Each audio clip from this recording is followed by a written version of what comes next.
నమస్కారం సిసి న్యూస్కు స్వాగతం. నా పేరు రహీం. ముందు హెడ్లైన్స్.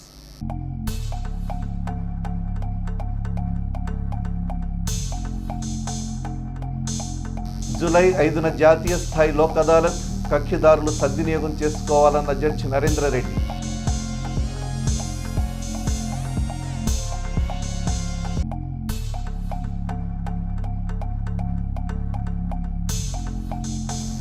శిథిలావస్థకు చేరిన ప్రభుత్వ వాహనాలు, చోద్యం చూస్తున్న మున్సిపల్ అధికారులు, వృధాగా చెత్తలో కలిసిపోతున్న ప్రజల సొమ్ము.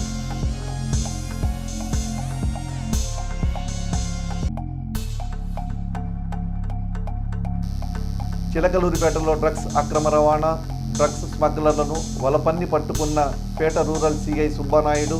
30 గ్రాముల డ్రగ్స్ స్వాధీనం.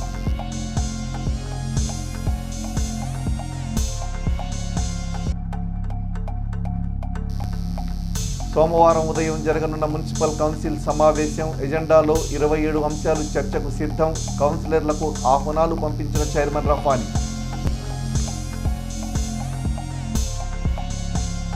ప్రముఖ ఆధ్యాత్మిక సామాజిక సేవా సంస్థ శ్రీ దత్తసాయి అన్నదాన సమాజం మరియు జై జై సాయి ట్రస్ట్ ఆధ్వర్యంలో జూలై 10వ తేదీన గురువారం గురు పౌర్ణమిని పురస్కరించుకొని ప్రత్యేక పూజా కార్యక్రమాలు ఉంటాయని పూసపాటి బాలాజీ తెలిపారు. గురు పౌర్ణమికి సంబంధించిన గోడపత్రికను శాసనసభ్యులు ప్రత్తిపాటి పుల్లారావు ఆవిష్కరించారు.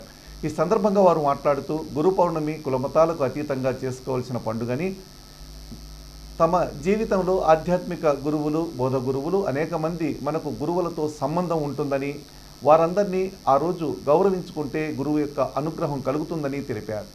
ఈ కార్యక్రమంలో municipal chairman Sheikh Rafani, Jai Jai Sai trust నిర్వాహకులు డాక్టర్ పూసపాటి బాలాజీ, మాజీ market yard chairman Nelluri Sadasivarao, Telugu Desam party senior నాయకులు కరీముల్లా, రమేష్, పిల్లికోటి నాయకులు పాల్గొన్నారు.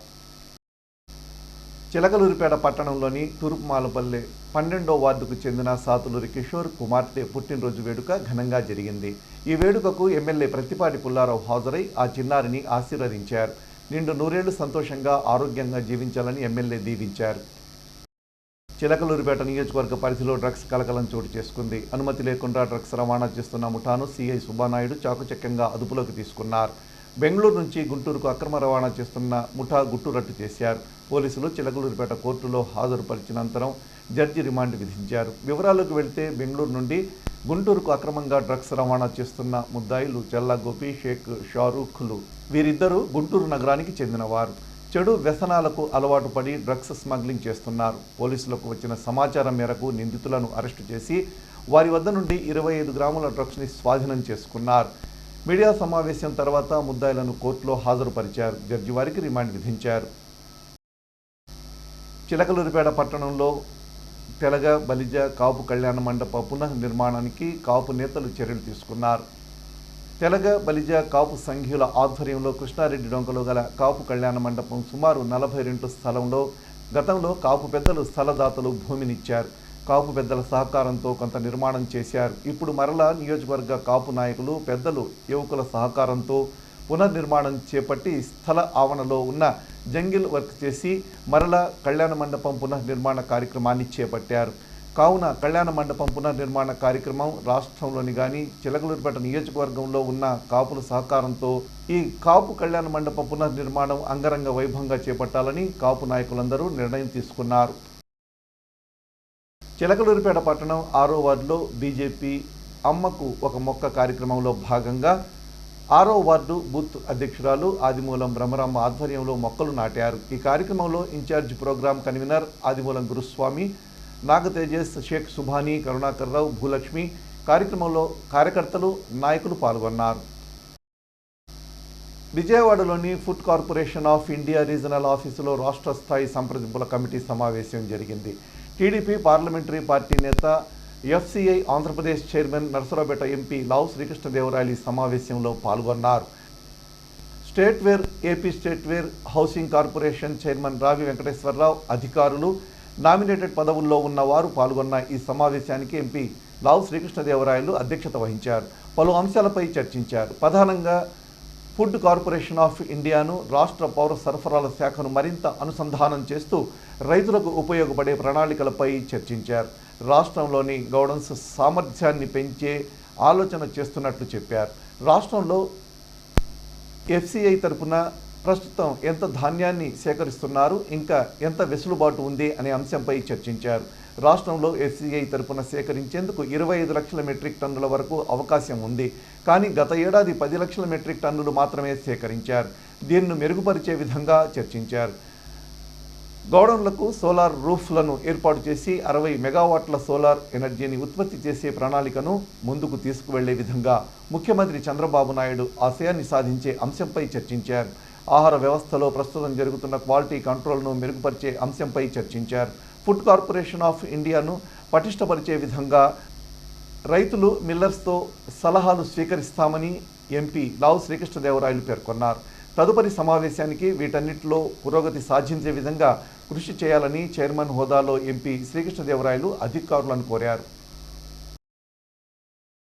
30వ తేదీ సోమవారం మున్సిపల్ కౌన్సిల్ సమావేశం జరుగుతుందని 27 అంశాలతో అజెండాను మున్సిపల్ అధికారులు రూపొందించారు. చిలకలూరిపేట పురపాలక సంఘ సాధారణ కౌన్సిల్ సమావేశం ఈ నెల 30వ తేదీ సోమవారం జరగనుంది. ఎజెండాలో పలు అభివృద్ధి కార్యక్రమాలను పొందుపరిచి కౌన్సిల్ ఆమోదానికి సమావేశంలో ప్రవేశపెట్టనున్నారు. మున్సిపల్ చైర్మన్ రఫానీ అధ్యక్షతన జరిగే ఈ కౌన్సిల్ సమావేశానికి పట్టణంలోని 38 వార్డులకు చెందిన కౌన్సిలర్లు హాజరవ్వాలని చైర్మన్ రఫానీ కోరారు. అభివృద్ధి అంశాలతో కూడిన ఎజెండాలను ఇప్పటికే ఆయా వార్డుల కౌన్సిలర్లకు పంపించారు. కౌన్సిల్ సమావేశం వృధా కాకుండా ప్రజా సమస్యలపై సభ్యులు దృష్టి పెట్టాలని, సమస్యలపై సభ సాగే విధంగా సమావేశం జరగాలని చైర్మన్ రఫానీ కోరారు. ఎజెండాలోని పలు అంశాలపై సభ రసవత్తరంగా జరిగే అవకాశం ఉంది. రాష్ట్రీయ స్వయం సేవక్ సంఘ్ ఆధ్వర్యంలో ఆదివారం ఉదయం శ్రీ గురు పూజ ఉత్సవాలు ఘనంగా జరిగాయి. స్థానిక ఆర్యవైశ్య కళ్యాణ మండపంలో జరిగిన ఈ ఉత్సవాలకు ప్రముఖ దంతవైద్యులు పేర్ని కృష్ణమోహన్, పల్నాడు జిల్లా ప్రచురక్ రమేష్ షా హాజరయ్యారు. రాష్ట్రీయ స్వయం సేవక్ సంఘ్ స్థాపించి 100 సంవత్సరాలైన సందర్భంగా ఆదిశంకరాచార్య ఛత్రపతి స్వామి వివేకానందలకు స్ఫూర్తిదాయకంగా నివాళులర్పించారు. చిలకలూరిపేట ఆర్ఎస్ఎస్ శాఖ ఆధ్వర్యంలో జరిగిన ఈ కార్యక్రమానికి పుర ప్రముఖులు, ఆర్ఎస్ఎస్ సభ్యులు హాజరై ప్రసంగించారు. జాతీయ నేతలకు నివాళులర్పించారు. నాదెళ్ల ఘన వ్యర్థాల నిర్వహణ కేంద్రంలో నియోజకవర్గంలోని పంచాయతీ కార్యదర్శులకు చెత్త సేకరణ, ఘన వ్యర్థాల నిర్వహణపై ఒకరోజు శిక్షణా కార్యక్రమం జరిగింది. ఈ కార్యక్రమానికి DLPO Lakshmanarao, MPDO Swaruparani, deputy MPDO Nirmala Lakshmikumari, Edlapadu deputy MPDO Shaik Zakir Hussain, Chilakaluripeta deputy MPDO, అన్ని గ్రామాల పంచాయతీ కార్యదర్శులు హాజరయ్యారు. ఈ కార్యక్రమ ఏర్పాట్లను నాదెళ్ల పంచాయతీ కార్యదర్శి మక్కెన సుబ్బారావు పర్యవేక్షించారు.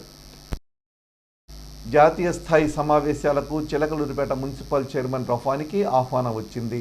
జూలై 3, 4 తేదీల్లో హర్యానాలోని గురుగ్రామ్లో భారత పార్లమెంటు, హర్యానా ప్రభుత్వ సహకారంతో దేశంలోని రాష్ట్రాల్లో, కేంద్రపాలిత ప్రాంతాల, పట్టణ స్థానిక సంస్థల చైర్మన్లకు రాజ్యాంగం, ప్రజాస్వామ్యం, దేశ నిర్మాణంలో పట్టణ స్థానిక సంస్థల పాత్ర అనే అంశంపై అవగాహన కల్పించడం కోసం 2 రోజులు జాతీయ సమావేశాలు జరగనున్నాయి. ఈ సమావేశాలకు ఏపీ నుంచి మున్సిపల్ కార్పొరేషన్ మేయర్లు, మున్సిపల్ చైర్మన్లు, డిప్యూటీ చైర్మన్లను నామినేట్ చేస్తూ ప్రభుత్వ ఉత్తర్వులు జారీ చేసింది. వీరందరికీ నోడల్ ఆఫీసర్గా రాజమండ్రి మున్సిపల్ శాఖ రీజనల్ డైరెక్టర్ నాగ నరసింహారావు వ్యవహరించనున్నారు. చిలకలూరిపేట నియోజకవర్గంలోని ఎడ్లపాడు గ్రామంలో తెలుగుదేశం పార్టీ నాయకులు పోపూరి కృష్ణ పెదకర్మ కార్యక్రమం జరిగింది. ఎమ్మెల్యే ప్రతిపాటి ఈ కార్యక్రమానికి హాజరై వారి చిత్రపటానికి పూలమాలలు వేసి నివాళులర్పించి అనంతరం వారి కుటుంబ సభ్యులను పరామర్శించారు. ఈ కార్యక్రమంలో తెలుగుదేశం పార్టీ నాయకులు షేక్ కరీముల్లా, కామినేని సాయిబాబా, గట్నేని రమేష్, పోపూరి వెంకయ్య, పోపూరి వెంకటరత్తయ్య మరియు మండల గ్రామ పార్టీ నాయకులు పాల్గొన్నారు.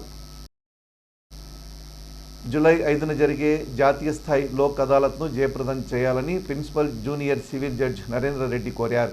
ఈ సందర్భంగా ప్రిన్సిపల్ జూనియర్ సివిల్ జడ్జ్ మండల న్యాయ సేవాధికార సంస్థ చైర్మన్ నరేంద్ర రెడ్డి మీడియా సమావేశంలో మాట్లాడుతూ, నేషనల్ లోక్ అదాలత్ జూలై 5వ తారీఖు సందర్భంగా కక్షిదారులు, ప్రామిసరీ నోట్లు, చెక్కు కేసులు, సివిల్ దావాలు ఇలా పలు రకాల కేసులకు సంబంధించిన కక్షిదారులు నేషనల్ లోక్ అదాలత్ను ఉపయోగించుకొని రాజీ చేసుకోగలిగిన కేసులను రాజీ చేసుకోవాలని కోరారు. 2 కోర్టుల్లో 394 క్రిమినల్ కేసులు రాజీ చేసుకోవడం అవకాశాలున్నాయి. 2 పార్టీల వాళ్ళు కోర్టుకు వచ్చి రాజీ చేసుకోవడం రికార్డు చేసి లోక్ అదాలత్ అవార్డు 5వ తేదీ ఇవ్వడం జరుగుతుందన్నారు. లోక్ అదాలత్లో రాజీ చేసుకోవడం ద్వారా కోర్టు సమయం వృధా కాకుండా వారు కట్టిన కోర్టు ఫీజు వెనక్కి ఇవ్వడం జరుగుతుందని జడ్జి నరేంద్ర రెడ్డి తెలిపారు.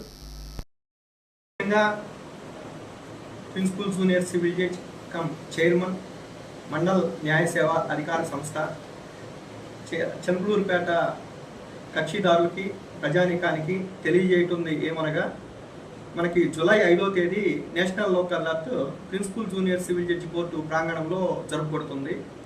కాబట్టి కక్షిదారులు ఎవరైనా సరే వాళ్ళ కేసుల్ని రాజీ మార్గం ద్వారా పరిష్కరించుకునే మార్గం దీంట్లో ఉంది. రాజీ మార్గమే రాజమార్గం అనే స్ఫూర్తితో ఈ నేషనల్ లోక్ అదాలత్ అనేది మనకి ఈ కోర్టు ప్రాంగణంలో జరుగుతుంది. కావున కక్షిదారులందరూ తమరు వారి యొక్క రాజీకి వచ్చే కేసులు ఏమైనా ఉంటే వాటిని ఇక్కడ పరిష్కరించుకొని లోక్ అదాలత్ ద్వారా అవార్డు పొందగలరని తెలియజేస్తున్నాను. లోక్ అదాలత్ అవార్డు అనేది ఫైనల్, అది దాని మీద ఎటువంటి అప్పీల్ కూడా ఉండదు. కాబట్టి పరిష్కరించుకోగలిగినటువంటి కేసులు అనగా చెక్ బౌన్స్ కేసులు కానీ, ప్రోనోట్ కేసులు కానీ, సివిల్ దావాలు కానీ, లేక మనకి మొత్తం 394 క్రిమినల్ కేసులు రాజీ చేసుకోవడానికి అనుకూలమైనటువంటి అర్హత కలిగినటువంటి మనకు 2 కోర్టులు ఉన్నాయి. వాటినైనా కానీ ఇద్దరు పార్టీలు ఉభయ పార్టీలు మన దగ్గరికి వచ్చి మేము రాజీ చేసుకుంటామంటే వాటిని రికార్డ్ చేసి లోక్ అదాలత్ అవార్డు ఇవ్వటం అనేది జూలై 5వ తేదీన జరుగుద్ది. అంతేకాదు ఈ లోక్ అదాలత్లో రాజీ చేసుకోవటం వల్ల కోర్టు ఫీజు కూడా వెనక్కి రీఫండ్ చేయటం జరుగుతుంది. మరి సమయం కూడా వృధా కాకుండా వారు కట్టిన కోర్టు ఫీజు కూడా వెనక్కి తీసుకునే వెసులుబాటు ఉంది. కాబట్టి కక్షిదారులందరూ కూడా తమ కేసుల్ని రాజీ మార్గం ద్వారా పరిష్కరించుకొని మనం స్పీడీ ట్రయల్కి ఒక సహకారం అందజేస్తారని తెలియజేసుకుంటున్నాను. ప్రభుత్వ వాహనాలు చెత్తలో కలిసిపోతున్నాయి. చెత్త సేకరించే తడి పొడి చెత్త వాహనాలను అధికారులు పట్టించుకోవడం లేదు. ఇంటింటికి తిరిగి తడి పొడి చెత్త సేకరించాల్సిన వాహనాలు ఇప్పుడు ఇలా మూలనపడడంతో పలువురు సీనియర్ సిటిజన్స్ అధికారులపై ఆగ్రహం వ్యక్తం చేస్తున్నారు. కేవలం మున్సిపల్ అధికారుల నిర్లక్ష్యం కారణంగానే ఈ వాహనాలు స్క్రాప్లో శిథిలావస్థకు చేరిందనడానికి అద్దం పడుతుంది. ఇప్పటికైనా మున్సిపల్ అధికారులు స్పందించి వాహనాల మరమ్మతులు చేయించి పట్టణంలో తడి పొడి చెత్తలను సేకరించాల్సిన అవసరం ఉందని పుర ప్రజలు కోరుతున్నారు.